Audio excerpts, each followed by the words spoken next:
Hey guys, welcome back to Warhammer 40k Rogue Trader. I think in the last episode I was confused about the random loot that was still on the map, but now that we've loaded in, it looks like it's gone. So I think that was just a visual bug for some reason. But for now, let's start off with the levels. Now, I'm actually not sure how what to pick, so it's going to be a bit of reading through, unfortunately. I'm going to reread the base skill that we get. The assassin sees a single opening for each enemy on one of the enemy's sides. Opening. Whenever the assassin hits an opening, excluding over penetration, they deal an additional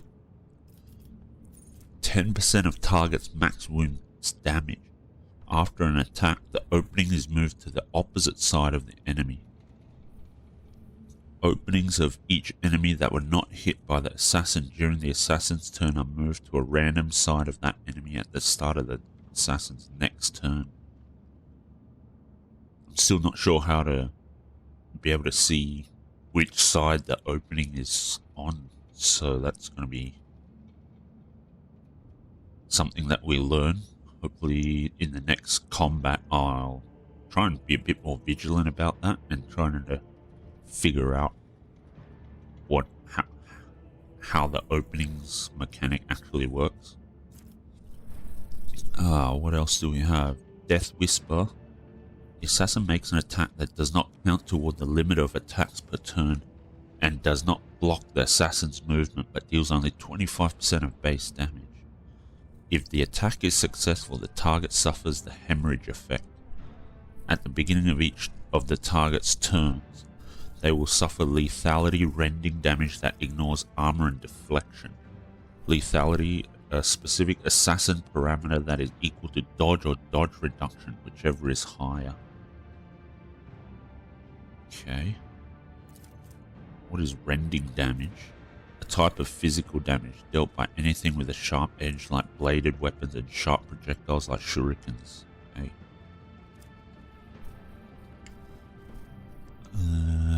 Okay, what's the next one? Elusive Shadow. For one round, the assassin becomes the lowest priority target for enemy attacks and gains the elusive effect. Assassin can move through enemies. Assassin gains Agi bonus % dodge and deception bonus dodge reduction. The assassin's attacks deal 10% additional damage. All half cover provides the assassin 50% cover efficiency. The assassin's attacks deal plus 10% additional damage. So this is just the one round. Got something that's reducing. Yeah, crippled leg. That's not good. So our agility is low because of that. And perception is still okay. Poised to strike. The assassin makes an enemy suffer -2 times assassin's agility %, armor, and greater of assassin's perception and int bonus -1 deflection until the end of the assassin's turn. If there is only one enemy adjacent to them, the assassin also gains +2 Agi bonus dodge until the assassin's next turn. If there are no enemies adjacent to the assassin, they gain 2 times greater of perception and int bonus % dodge reduction until the next turn. Okay. The assassin dashes in a straight line for up to 1 plus Agi bonus divided by 2 cells, suffering minus assassin's weapon skill bonus less damage from attacks of opportunity and gaining dodge against enemies they dash through until the next assassin's turn. If the assassin hasn't dashed through any enemies at the end of their turn, they gain cover efficiency to their cover until the assassin moves. After the first use, the assassin can use this ability again for free. Okay. The assassin attacks and grants 40% dodge to the target for this attack. If this attack hits, it deals an additional lethality divided by 7 rounded down damage. If this attack hits an opening, its additional damage is increased by lethality percentage. The assassin attacks and grants plus 40% dodge to the target for this attack. I don't know if this works with range attacks or not. Feinting an attack. The assassin's next single target attack will have a minus 50% armor penetration penalty with a minimum of 0 and plus 10 lethality. If it's a range attack, the target is forced to move to the closest cell in a 3-cell range with no adjacent cover facing towards the assassin. This movement provokes attacks of opportunity. Okay. Interesting. Cost 0 AP, so that's an extra attack that can inflict some tick damage, so I guess we'll go with that. And then we'll figure out what to go after we hit the next level up. Okay, so Unyielding Beacon. Each attack against the Vanguard grants them plus 1 stack of Unyielding Beacon. Each stack increases their resolve by plus 1 up to a maximum of plus 15. All allies in a 2-cell radius around the Vanguard gain 1/5 of that bonus. Temporary wounds applied to the Vanguard now stack, but only remain stacked until the start of the Vanguard's turn. At the start of their turn, the remaining temp wounds are reduced to the largest amount granted by 1 applied effect. If the remaining number of temp wounds is less than the number of stacks of Unyielding Beacon, it becomes equal to the number of those stacks, even if the Vanguard has no temp wounds at the start of their turn. Okay, that's pretty interesting. Sounds like that's everything about that is just a bunch of passive effects. The Vanguard gains 10 plus 2 times number of Unyielding Beacon stacks percent parry until their next turn. Whenever the Vanguard parries an enemy's attack, they immediately make an attack of opportunity with a minus 20 penalty. That's pretty good. Sounds like whenever it parries, so in theory it's an unlimited number of attacks of opportunity. As long as he keeps getting targeted with attacks and he keeps parrying. That sounds pretty good. The Vanguard and all their allies in a 3-cell radius around them gain 3 plus number of Unyielding Beacon stacks temporary wounds. All affected allies gain minus 50% less damage from the next attack. The effect lasts until the start of the Vanguard's next turn. Also not bad.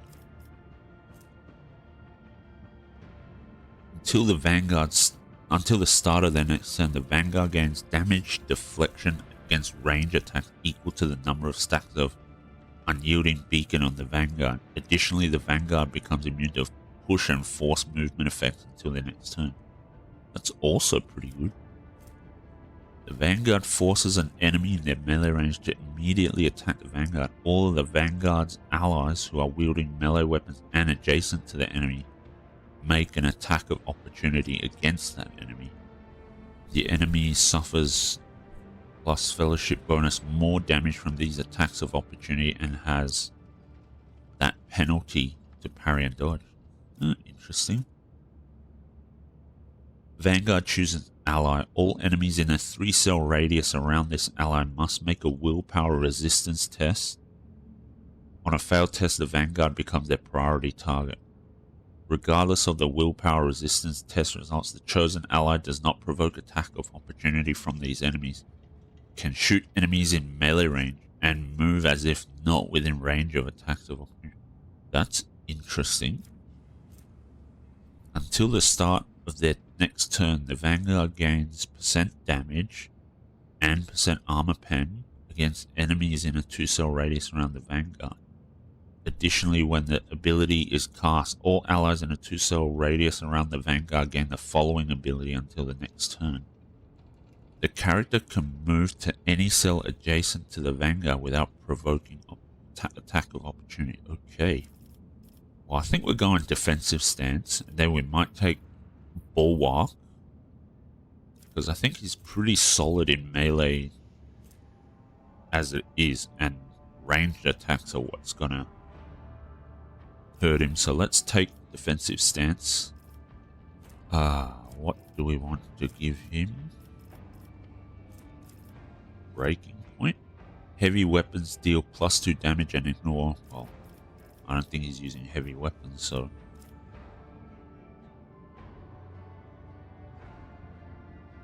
ready to serve.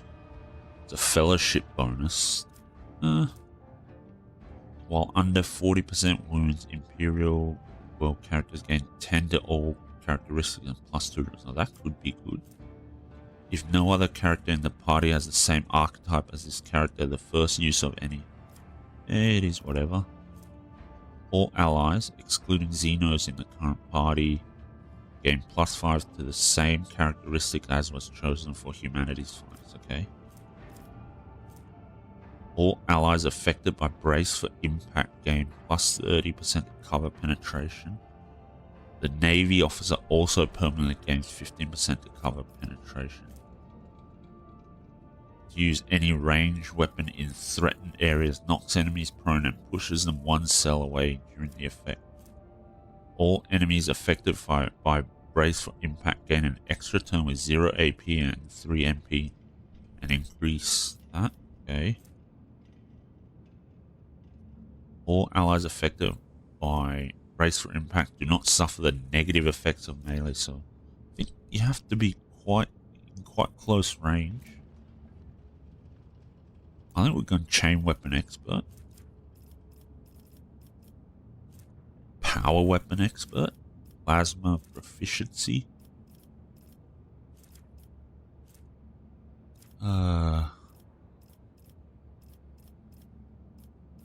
Grenadier maybe? Soldier's first grenade use in combat does not spend AP and does not count toward the attack. Yeah, I think let's get Grenadier. Arch Militant. Whenever the Arch Militant uses an attack that is of a different type from their previous attack, the Arch Militant gains a stack of versatility. Types of attacks can be single shot, single melee attack, area shot, or burst shot. The Arch Militant gains +5 weapon skill and ballistic skill for every stack of versatility. If the Arch Militant has 4 or more stacks of versatility, the Arch Militant deals an additional one of those bonus damage, whichever is the highest. Okay, that's pretty good. Devastating attack. The Arch Militant's next attack, if it hit, will cause all the targets to make a toughness test. If failed, the targets will suffer a negative effect based on that attack's damage type. Impact damage, prone. Piercing and rending damage do bleeding and slowed. Energy and all other damage inflict blinded. That's pretty interesting. Power swords and power axes count as both energy and rending, while power hammers count as both energy and impact. Attacks that combine several types of damage will benefit from each additional effect. Okay, interesting. Wildfire. The Arch Militant's next attack will cost 0 AP, will not count toward the attack limit this turn, and will grant a stack of versatility even if the attack type is the same as the last attack. The cost of this ability is reduced by -1 for every 4 stacks of versatility. This rush looks like a melee thing. Immediately gains movement. If the Arch Militant has stacks of versatility, those stacks are doubled until the end of the turn, but the Arch Militant loses all stacks that were added at the end of the turn, okay? Doesn't sound that great, but Could be one of those that sound a bit meh on paper, but could be really strong in practice. But yeah, not sure. The Arch-Militant gains the cautious approach effect until the end of combat, or until this ability is used again, or until using confident approach. Instead of the usual bonuses from versatility, Arch-Militant gains 5% dodge and parry for every stat. Okay, if the Arch-Militant already has 4 or more stacks of versatility, the Arch-Militant removes all slowed, blinded, bleeding, burning, and toxin effects from themselves and becomes immune to all of them, as well as stun and prone, for as long as the Arch-Militant keeps the cautious approach effect active. Interesting. Arch-Militant gains the confident approach, same as the cautious approach. Instead of the usual bonuses from versatility, Arch-Militant gains 5% dodge and parry reduction and ignores 5% of cover. All the Arch-Militant's attacks score crits, but the Arch-Militant's critical damage for those attacks is modified by minus 50 minus crit chance divided by 2. If the Arch-Militant already has 4 or more stacks of versatility, the Arch-Militant's attacks always deal maximum damage as long as the Arch-Militant keeps the confident approach effect active. Interesting. Melee attack. Yeah, don't think I want a melee attack one, so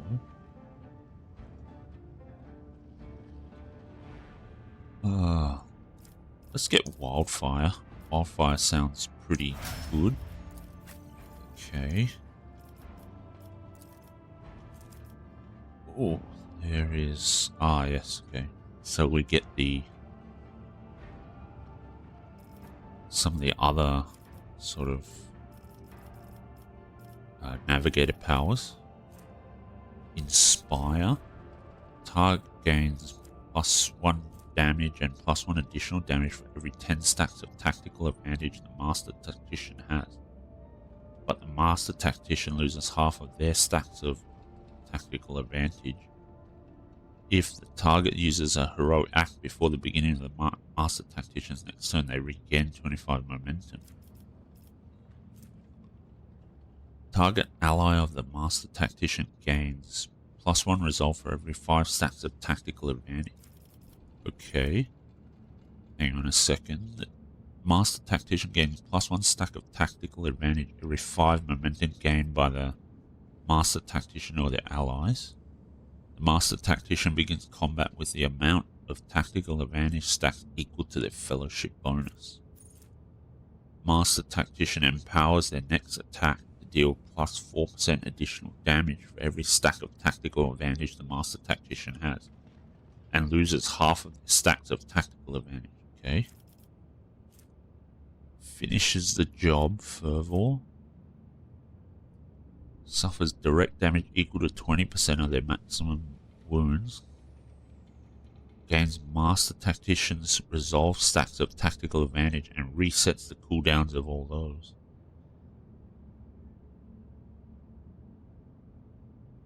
Okay. Strong Point. Target gains temporary wounds. Okay. I think I'm still gonna go a bit more down the route of the Navigator. Target gains 5 times Navigator's willpower % increase, hit chance on their next attack, dodge on their next dodge. Okay, that's pretty good. What does Waking Nightmare do? Suffer that penalty to their willpower and toughness. That's actually not bad. Might get that. Spot of Apathy. Navigator creates a circle with a 3-cell radius. Any creature that is inside it enters it or ends their turn inside, not under the effect of apathy. Target is immobilized after 1 round passes under the effect of apathy.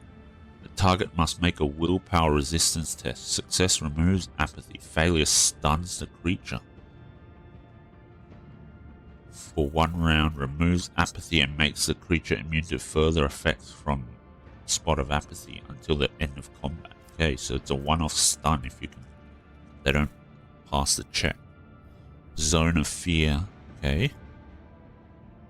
Touch of Anger. Warp Curse Unleashed. Enemy becomes cursed until the end of combat. All incoming warp damage is increased, and other types of incoming damage are increased by that. We need Waking Nightmare to get that. Immolate the Soul. Not your purpose, we already have, obviously. Immolate the Soul requires Waking Nightmare or Held in My Gaze. Deals that bonus or that amount of damage to an enemy. That enemy must pass a willpower resistance test or become immobilized until the start of the next. Okay, Reveal the Light. Target ally gains that for their willpower and toughness. Show the Path. This ability can only target allies that have at least one melee weapon in one of their weapon sets. Okay. And Reality. The Navigator decreases Veil degradation by willpower bonus point. All allies gain willpower bonus deflection against all warp damage and damage from psychic powers until the end of the next turn. Okay, interesting. Glimpse of Fate. Scourge of the Red Tide. Creates a 3x3 zone. Every creature that is in it enters it or begins their turn in the area suffers from that damage. The zone remains for 3 rounds or until the Navigator casts it again. Okay. Waking Nightmare. Sounds like a strong debuff. -10 plus the Navigator's willpower bonus, which is 6. So that's fairly decent sized debuff against the willpower and toughness, which should be pretty good, I think. So we'll go with that.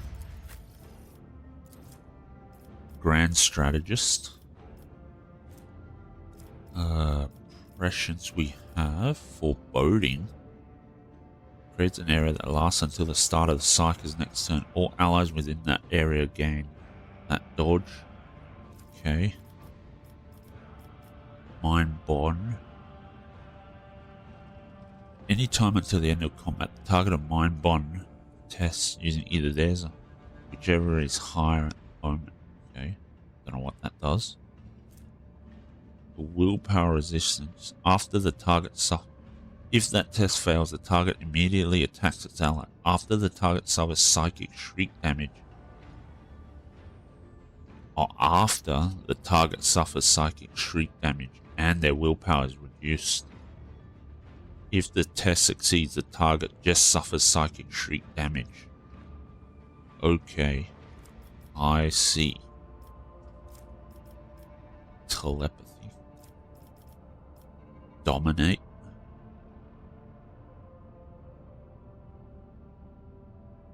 At the end of their turn, the target must make the willpower resistance test again.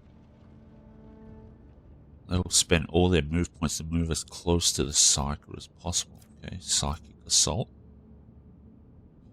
Everyone within a 7-cell cone in front of the Psyker suffers Psychic Shriek damage and is forced to make a willpower resistance test. All targets that fail that test are stunned. Dominate or Sensory Deprivation.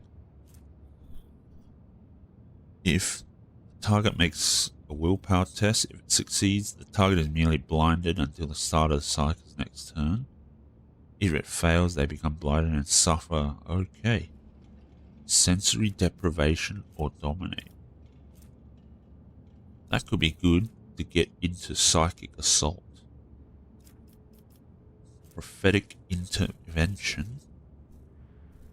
Whenever an ally suffers damage that would make them fall unconscious, the Psyker immediately gains an extra turn. During that turn, the Psyker can only use Prophetic Intervention. This power can only be used under these conditions. Restores the ally's wounds to the amount they had before the attack that triggered the intervention. However, the Psyker's Psi rating is reduced by 1. Oh, okay. So that's a big hard save. That's interesting. Got Prescience. perfect timing. All allies that are currently affected by any of the Psyker's powers gain a perfect timing effect. When an ally under this effect dodges or parries an attack, if this ally has a weapon capable of reaching the attacker and has an attack that costs 1 or less AP, that ally immediately counterattacks with this weapon and the perfect timing effect. Now that is quite interesting. Foreboding creates an area that lasts until the start of the Psyker's next turn. All allies within that area gain dodge. Their dodge chance cannot be less. Okay, so it's an AoE dodge thing. That's interesting. Let's look at the stratagems. Chooses one of the combat tactics areas. For 1 round, all enemies in that area are forced to re-roll successful dodge and parry tests against all attack. Any enemies that suffer damage and are left with less than that wounds immediately die. Grand Strategist chooses one of the combat tactics areas. For 1 round, all attacks by allies in that area inflict the overwhelmed effect on any enemy that fails a willpower test. So overwhelmed means they suffer penalties to ballistic skill, rate of fire, and weapon skill. Additionally, melee creatures have their movement points reduced by 3, and ranged creatures try to get behind cover. Creature counts as a melee creature if it has at least 1 melee weapon, and this additional effect does not work on some stronger enemies. Guess this stronghold is a defensive one. Cannot allies in that area. Bonus armor. Cannot be over-penetrated. Gain immunity prone and gain deflection against area attacks. That's alright. Grand Strategist chooses one of the combat tactics areas. For 1 round, all allies within the range of Grand Strategist's cells gain the ability to move to that area, and it doesn't provoke attacks of opportunity or spend movement points. Okay, for 1 round, the targeted area's bonuses are doubled. All other tactical areas are discharged and cannot be used this turn, but can be designated. Okay, that's very interesting. All allies in that area gain cover efficiency. I think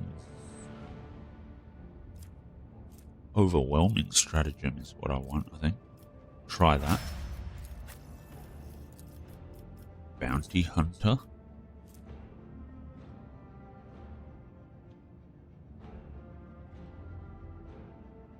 Bounty Hunter's next attack this turn will have additional effects. Deals an additional plus ballistic skill bonus damage. Enemy's armor will be reduced by that. Claim the bounty. If the enemy's armor against this attack is below 20%, the enemy's dodge is also decreased. Prey. If the target of the attack is marked as prey, the armor and dodge reduction granted by Calder Bolt also work for attacks of the bounty hunter's allies. Okay. Claim the bounty. Bounty hunter makes a free single attack with the selected weapon. That attack always hits, does not end the bounty hunter's movements, but deals just that percent the ballistic skill bonus. Okay. After each 3rd enemy killed by Claim the Bounty, a bounty hunter recovers +1 charge of Hunt Down the Prey. Okay, Hunt Down the Prey may mark any enemy in combat as prey. Whenever the bounty hunter kills a target marked as prey, they gain a stackable bonus until the end of combat. The bonus depends on the enemy difficulty tier, the Roman numeral on the enemy's icon. So that's 20 plus 25% of the bounty hunter's max wounds as temporary wounds, increased critical damage and crit chance until end of combat. Both of the above. Okay. Piercing shot. Bounty hunter's next attack during this turn will have 100% over penetration. Okay.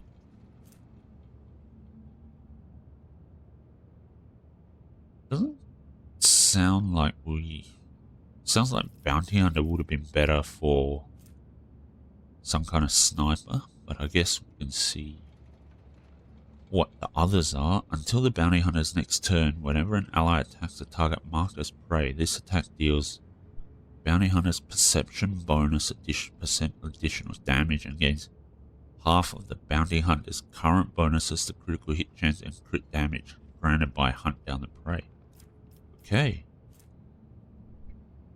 Bounty hunter designates an enemy in a 10-cell radius as trailed and finishes the turn. All allies gain plus 7% hit chance against a trailed enemy, plus 15% if the enemy's difficulty tier is more than or equal to 5. If an ally kills a trailed enemy, bounty hunter gains additional turn after that ally's turn with all AP and MP remaining from the moment the bounty hunter used hot on the trail. The bounty hunter gains an additional move point. The cooldown of hot on the trail is reset. When hot on the trail is used for the third time during combat, the bounty hunter recovers 1 charge of hunt down the prey. Okay, bounty hunter sets a trap on a free cell in a 10-cell radius around them. Any enemy entering the 2-cell radius that around that trap activates that trap. Each enemy in a 2-cell radius around that trap suffers that direct damage and must pass an agility resistance test with that penalty or become immobilized until the next turn. Bounty hunter gains agility move point bonus, agility bonus number of move points at the beginning of the next turn. Okay. I think we're going hot on the trail and snare the prey. Get a bit of, yeah, I think with that we'll get a bit of CC out there. And yeah, okay. Now that we've dealt with the level ups, we have some massive injuries. So shall it be. So I think we should avoid too much exploration at the moment. And I think we'll save it here because we went through all of that. And then we might try and go straight for the liege so we can do something. Okay. That opens something up.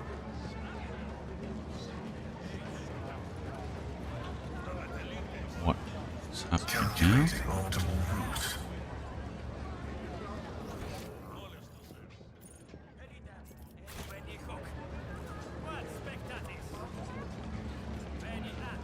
Okay, we have some goods here. Another leaflet. Okay. And it's necessary to actually take that, but we will. Punish the enemies of humanity. Oh, I don't think we should do anything like that. Not sure that's a good thing to do just at the moment. Let's check these goods. Okay, is this the way to the Liege's palace? Something's going on, so let's save it here. Can't quite see what exactly happening. Say no more. Okay. Kazbalika trades Xeno artifacts on Footfall and fairly blatantly at that, and Auto Xenos is in no hurry to rectify the situation. Well, I guess we're allowed to go in.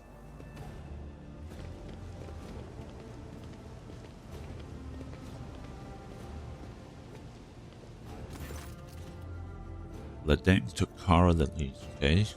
My patience, you remember the way out. Dismissed. Tall man in austere grey clothes makes a show of looking past the woman he's addressing. Ladame, Ladame, Ladame. What Aji put such harsh words into your mouth? You talk like you're an imperial clerk, not one of us. The woman, who is standing with her back to you, lets out an ostentatious sigh. Then her tone changes dramatically. Where's my cargo, Ladame? Falco has it, doesn't he? So that's how you do business with your old friends these days. So you don't remember, then the help will remind you. Guards, escort her out.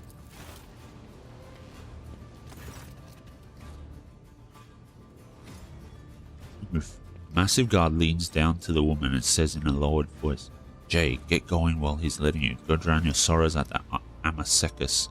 And thank your lucky stars you were able to walk out the door. You won't get the chance next time.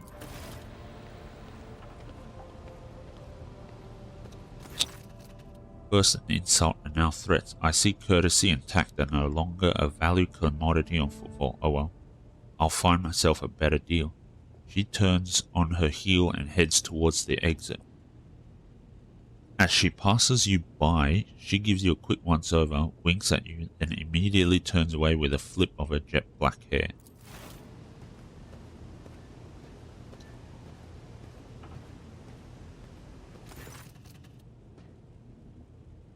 A tall man who has long since noticed your presence is studying you intently.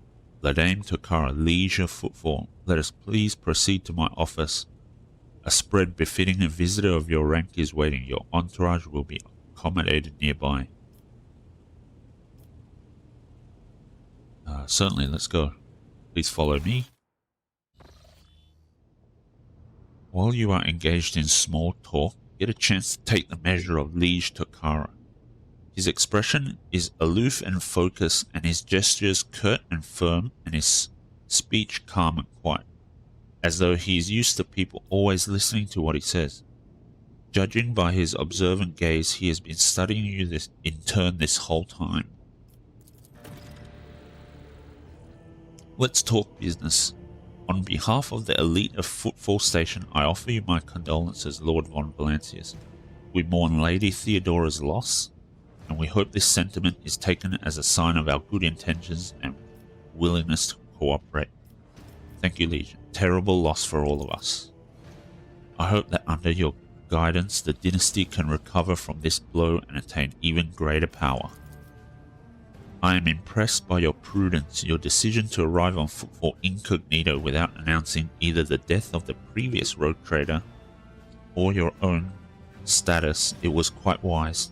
The rumors will spread sooner or later. It's impossible to keep secret something that's known to the thousands of people serving on a void ship, but for now you are free to reap the benefits of anonymity. As you may have noticed, Footfall is currently in a state of crisis. Its people would benefit from the patronage of a figure such as yourself. Who was that woman the wardens threw out? Ladame's expression hardens and he makes a frustrated gesture. The dead woman walking. Some, however, still call her Jay Haydari. Small-time hustler with big ambitions that will lead her to a sticky end. It's strange. A small-time hustler, even a particularly audacious one, wouldn't likely quarrel in public with a figure as important as the Liege of Footfall. What seems stranger still is that the Liege knows this small fry by name. She is irrelevant, since I'm the one in control of the situation of Footfall. I can speak on behalf of all its noteworthy residents. What's the situation? Do we want to say we were attacked? I suppose we could tell him I was attacked right at the docks. An outrageous stunt, a show of disrespect for both you and me. Sadly, such incidents on Footfall are akin to natural disasters. Impossible to predict or preempt. They simply happen. Many consider Footfall to be a pirate den, but believe me when I say that there is a difference between organized crime and gangs of thugs who have nothing to lose. You were attacked by the latter. The Anvers are a gang of punks who spit on our customs and hierarchy. Even their leader is more akin to an ideologue, a rabble-rouser who calls for people's heads, not a commander. Sooner or later we will find him and have him strung up. That will likely cool his followers' enthusiasm. Behind the carefully built facade of composure you sense anger. It appears that this man is not used to losing control, but that is exactly what is happening. I'm sorry for the loss of your assistant. What? Oh, yes. Oh, that, yes. Her death was a regrettable development. What's the situation in the region? Troubling. Xenos raids are growing more frequent. Trade is suffering and fringe worlds are going under. Rumors of atrocities being committed by enemies of humanity are causing excessive panic due to their exotic nature. The core of the Imperium forces in the Coronis Expanse has departed for the sector's borders to combat the Xenos threat. There's been no word from them for a while now. Then again, with the distance and the current issues with Astropath, that is not entirely out of the ordinary. Still, we are not yet alone. From several of the worlds hit by Xenos attacks, we've received reports of fierce warriors who descended from the sky and entered the fray. The fragmentary accounts lead me to believe that the blessed Adeptus Astartes are operating in the Coronis Expanse, and I await news of their victories with great anticipation. Have there been any Xenos attacks on Footfall? No, there haven't. Attacking Footfall in general is not a particularly reasonable thing to do. Many ships are docked here at any given time, and even the listed weapons on board them would make for a decent fighting force. That's not even to mention the firepower that our esteemed merchants have shamefully hidden from the station's customs officials. For us here, Xenos are more of a source of income than a threat.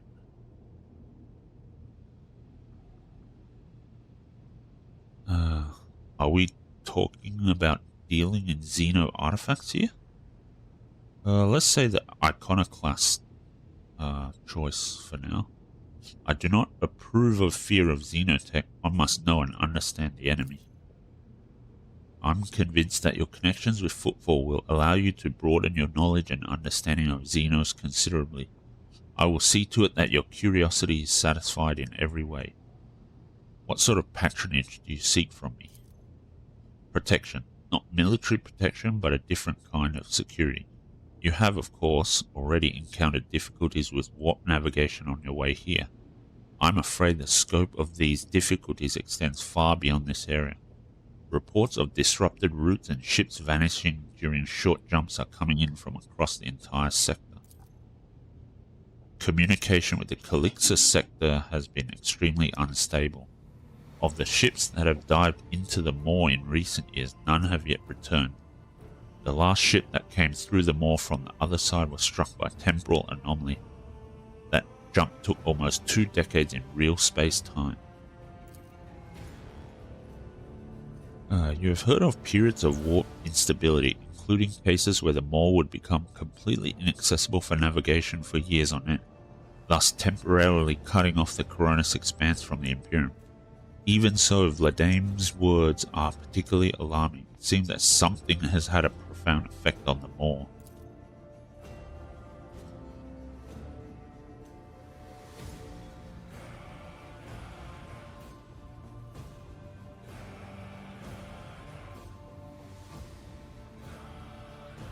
Us to our main issue. Footfall is a repair shipyard and a trading post. We barely produce anything ourselves and are largely dependent on incoming shipments, especially food shipments. The station naturally has some reserves, but the supply issues didn't start yesterday. Footfall would be obliged if House von Valancius would assist us by signing a contract for food delivery. Well, I can't be the only one you've asked for help. Naturally, I tried contacting other rogue traders, but the terms of House Corder would have bled Footfall dry.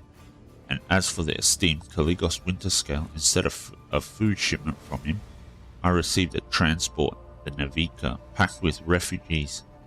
I had to send them off to Foulstone. So many extra mouths to feed would have only worsened the crisis further. I suppose all those warp fluctuations must have created more pressing concerns for Lord Winterscale. And so I put my faith in you, the third and last of Footfall's allies.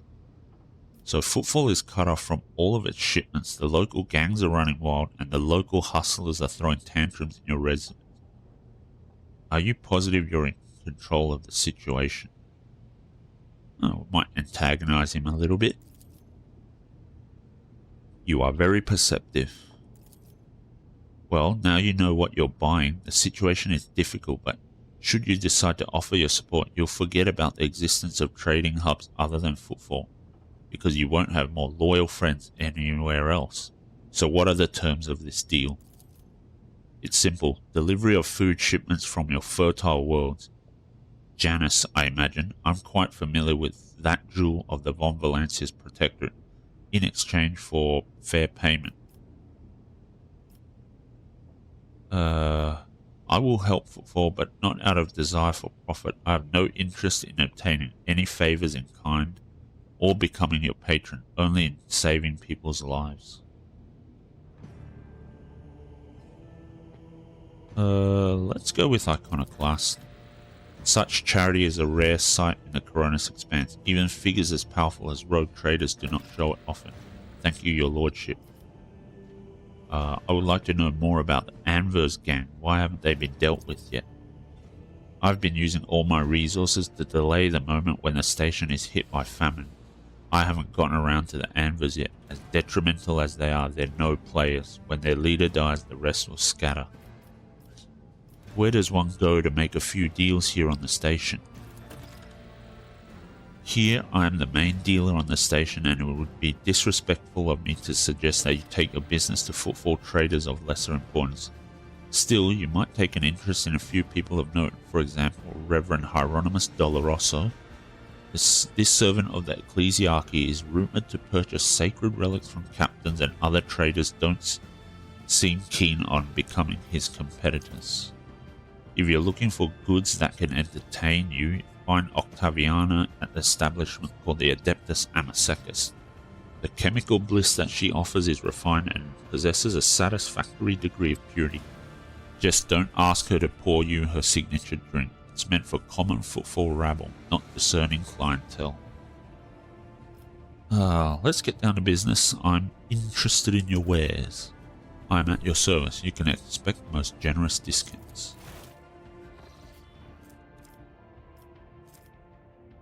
Okay, Orthlac pattern stub revolver, 58, medkit. I have 23 bladed boots. Whenever the wearer hits an opening with the charge, slash, or dance macabre abilities, they inflict bleeding 10 on target. Okay. Mind scrambler grenade, telepath staff.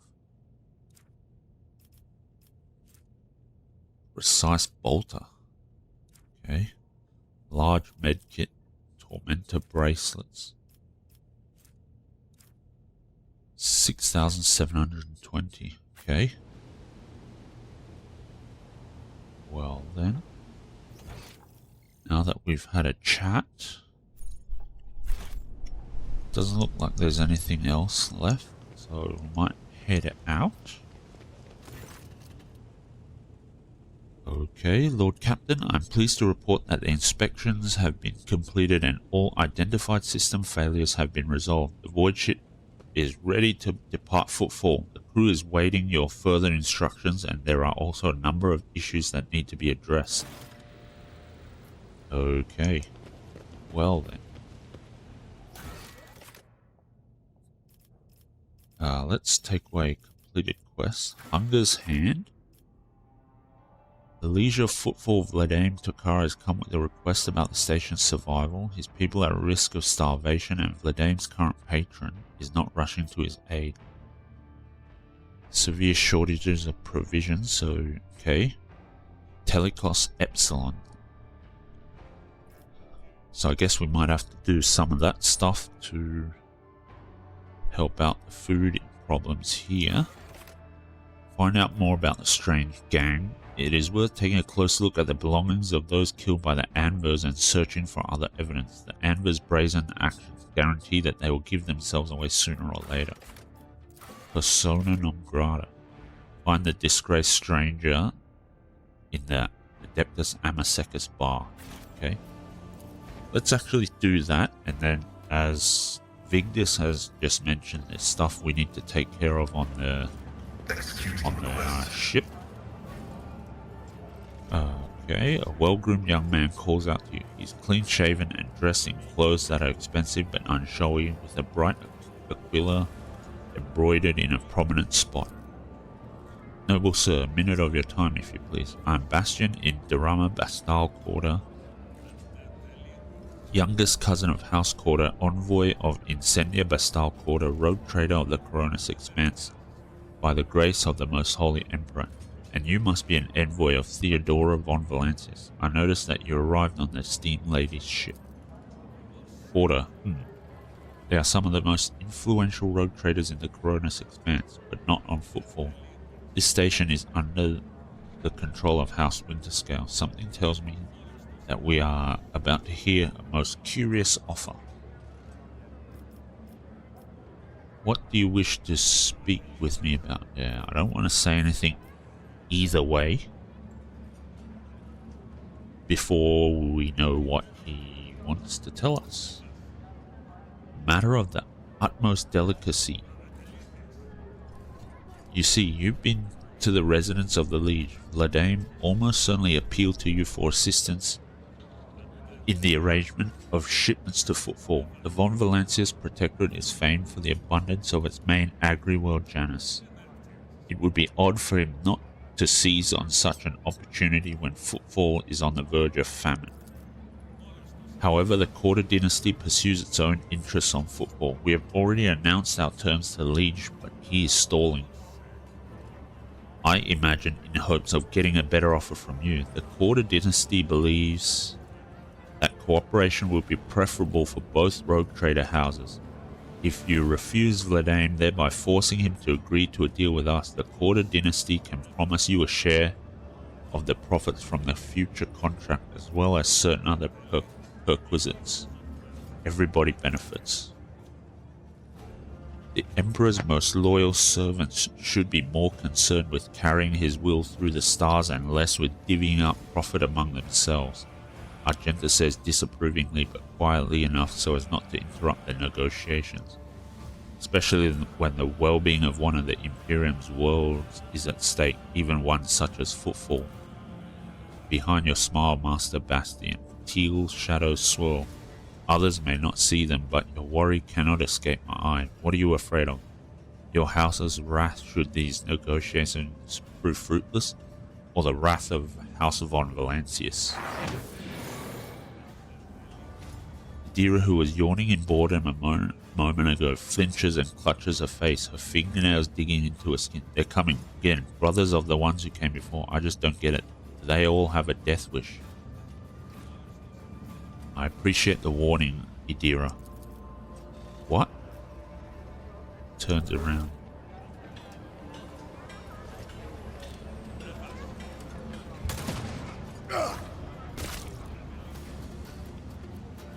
Run, fools, or fall!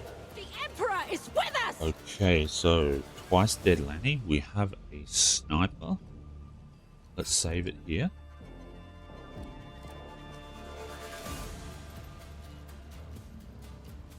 Where is that sniper? It's just there. It looks like he's kind of in the open. We definitely need to try and get an angle. Stooge can go here for now. Pascal. Cassia. Ooh, there's a guy over here. Gentle. Abelard. Got there.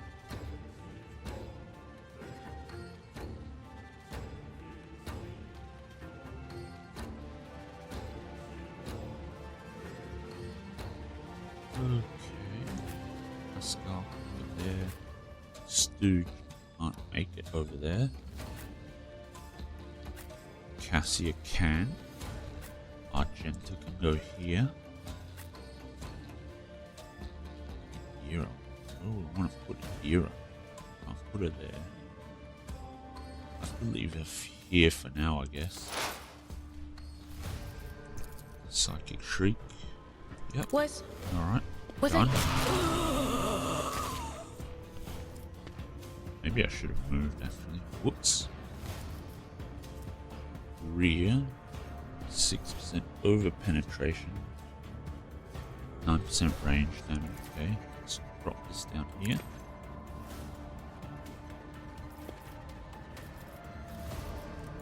Then we'll go with Argenta gets prescience. That Abelard is not my destiny. can't get forewarning, so we'll give that to Argenta too. And back line.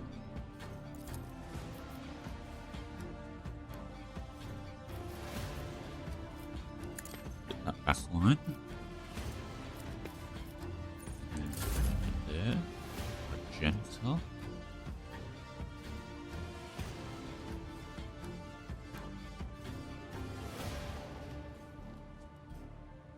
Anyone over here? There are amber thugs, okay. That's fine. Let's use our gent to deal with the thugs over here. I'll do it. Okay. Wildfire.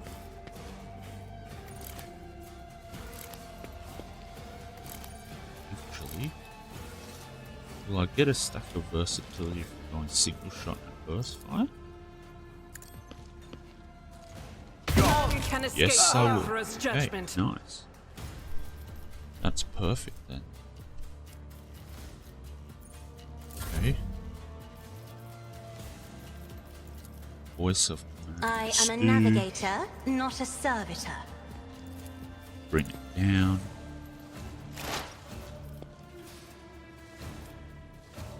Can I hit? Where the hell's this Lanny guy again? I can indeed hit Lanny. Can't use expose though. That's fine. Perfect spot. Okay. Chooses an enemy in their line of sight and marks an additional opening on this enemy on whichever side is closest to the assassin. If this additional opening isn't hit by the end of the assassin's turn, it disappears.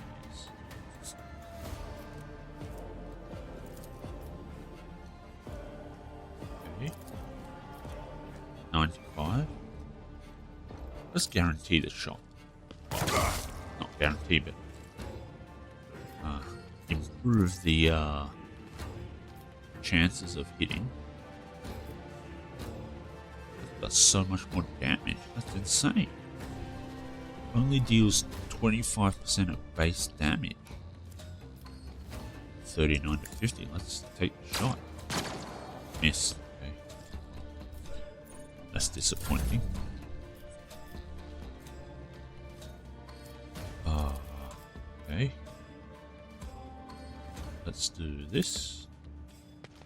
Good damage. Nice dead land. Ooh, yeah. That's not good. So, aim for opening. Yep. Does that mean we can get exploits on him? Nope.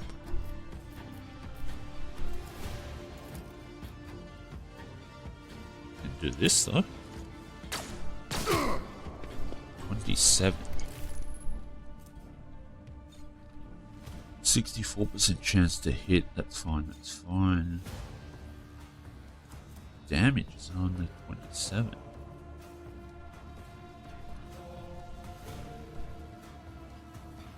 Aim for the opening. Death Whisper minus 75%. Okay, fair enough. So I guess that number displayed tells us exactly 64, 30 to 36. See. I guess that tells us exactly how much full damage would do, and then we still have to manually reduce it out, the damage number ourselves, before we actually get the, I guess the real damage number that we do. And we missed. Of course we did. Abelard. Endure.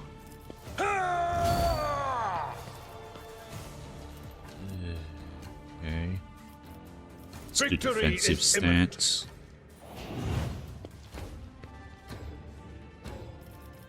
Charge? We can charge. Okay. I think I have those boots on. Indeed. So if I hit, I should... I didn't do enough damage. No, I can't charge because I used up the 1 AP. Okay, never mind. That's fine. Brace yourself, Abelard. Nice. Parry again. Perfect.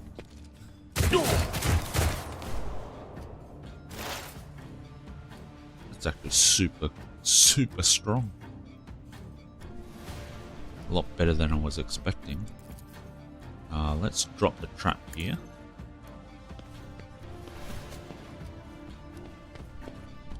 Does chuck it. That's cool. Okay, let's do that. Hunt down the prey. And the thug, I guess.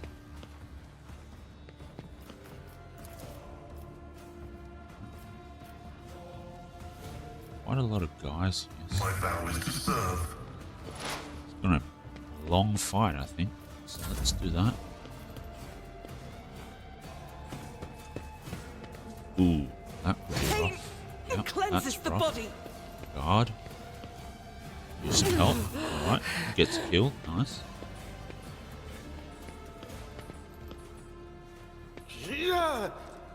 Grenade. Grenade is... hits cover, perfect. Okay, that triggered.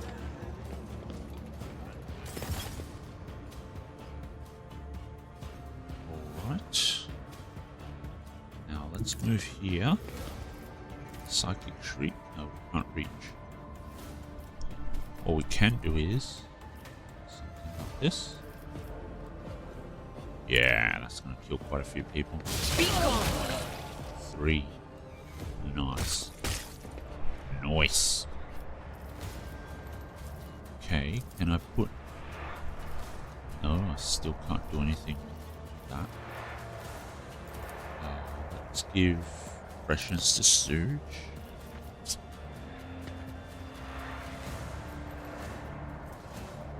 Stooge didn't quite have 100% chance to hit, so we'll give him a bit more chance to hit with the stat boost, and then we'll give Abelard forewarning. And that should be that. Argenta. Heavy Thug. Okay. That would be tough. Now, I want to... Can't reach Argenta. So Abelard it is. I'm gonna give Stooge another shot. No, we're not. We're not going to give Stooge another shot. Can I do this? If See. I may. Okay.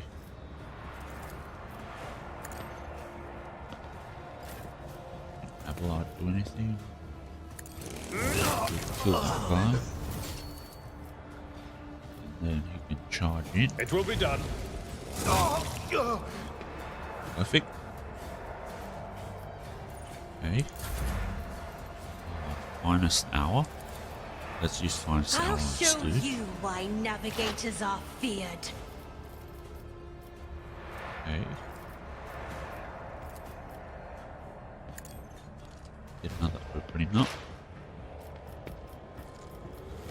Does he have exploits? He does have exploits. Can I reach him? No. 62. 66. Let's use precise attack. Do our best to try and make sure we maximize our chance to hit. 79. Okay, 79 as well. Okay, 49 to 60. A hit means a kill. Hits cover instead. Of course it does. Why wouldn't it? Alright. Let's do it again. Fresh injury, 26 damage. So, he's not dead. He is hemorrhaging, so that's good. Let's go with that. I'm going to take this guy out because he's going to be a pain in the butt.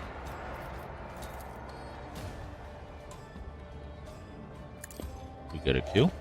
Try to die with Yes, we grace do. at least. Perfect. Ooh, that's nasty. How dare you, sir? No, get cover instead. Okay, okay. Still can't. Opening.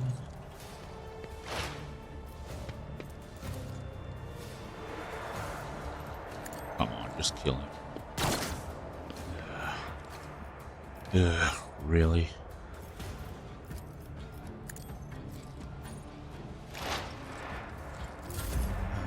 Okay. Defensive stance.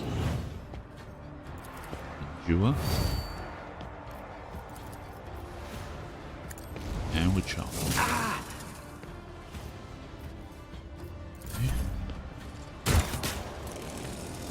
Fewer target. Nice. Let's move forward, I suppose. Okay.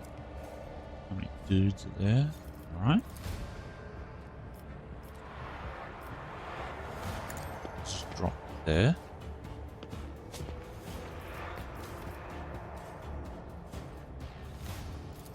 And we'll shoot. The Omnissiah knows all, comprehends all. Of course we miss. Miss both of them. Why wouldn't we? The scriptural prognosis is favorable. Okay.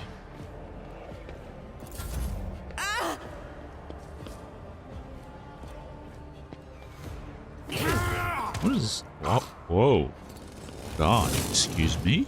What was that? Change weapon. Harry. Die? Yes, nice.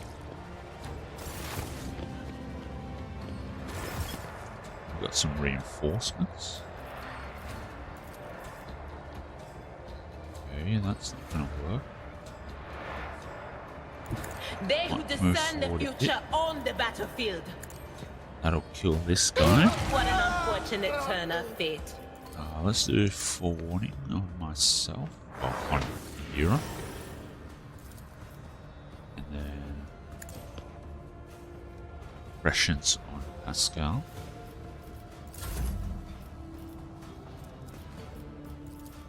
Okay, now we're gonna do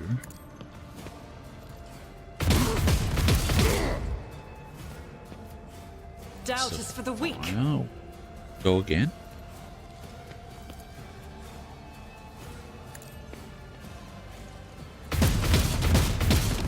Oh, jeez, really? Okay. Liege can't get another turn. Can I do it here? Let's try and drag. Me. this If you guy out. insist, Lord Captain. Did he do anything? No.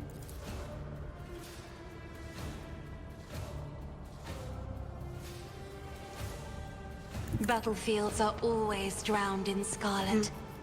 Let's move forward. Isn't and this a job for the drag that guy serfs? out.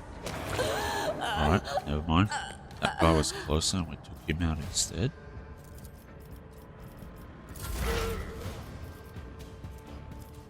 Okay.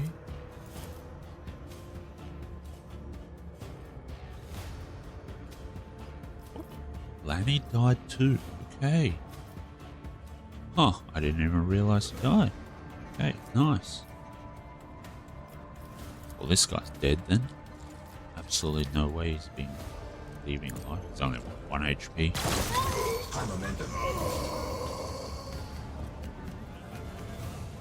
Okay.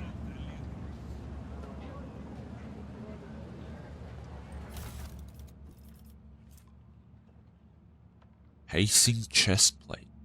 Dang. Okay. High armor, it seems. Let's save it here. And I think this is going to be a good place to end this episode.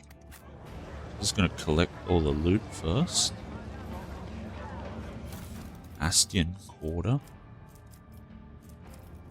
So I guess we need to go to House Quarter to have a chat with them. Anva's note from the atrium. Sector 2, watch your back. Make sure you're not being followed. Okay. Right. The future is never Vice certain. Dead Lanny. Sniper rifle. Sin skin. Plus 5% dodge if the wearer's agility is more than 40. Aspect. 10 bonus to awareness. Interesting gear. Tech use. Save it. So we'll pick up these My goods here. success is an irrefutable certainty. Okay, let's have a check this. To Liege's Palace, Warehouse, Rest of Footfall, Loot and Loot. And this is Hieronymus Dolorosa, okay? Well, I guess this is a good place to end the episode, and in the next video we're gonna try and make our way back to the ship, since Vigdis has told us there's some stuff to deal with back there, and that we've also, well, he's sorted out most of the issues with our ship so that we can start moving forward, so that's good. And yeah, so been interesting developments so far, and it looks like we have to go to some fellow rogue traders to have a chat. But yeah, that's all going to happen in the next episode. Thanks a lot for watching. See you then.